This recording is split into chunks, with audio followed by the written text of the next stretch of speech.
عن أبي يعلى شداد بن أوس رضي الله عنه عن رسول الله صلى الله عليه وسلم قال: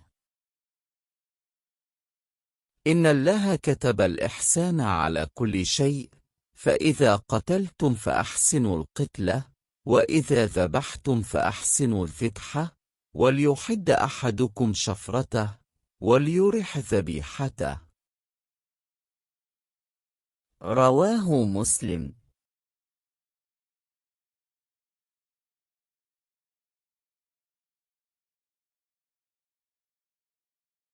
On the authority of Abu Wa'il Shaddad bin Aws, may Allah be pleased with him, that the Messenger of Allah, peace and blessings of Allah be upon him, said,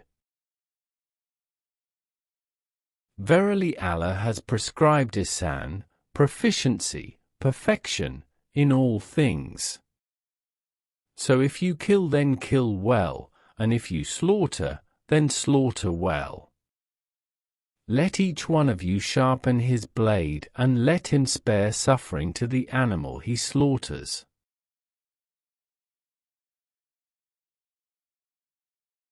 Muslim.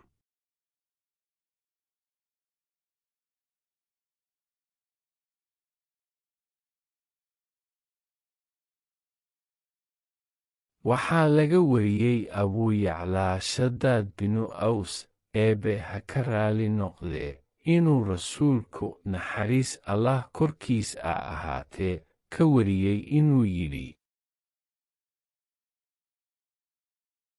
Ilaahay wax kasta wuu u jideeyey wanaag, saas darteed haddaad dishiin si wanaagsan u dila, markaad gowracaysaana si wanaagsan u gowraca. Mid kasta oo idinka mid ah ha afeeyo, neefkii uu gowracayna ha nasto. Waxaa wariyey Muslim.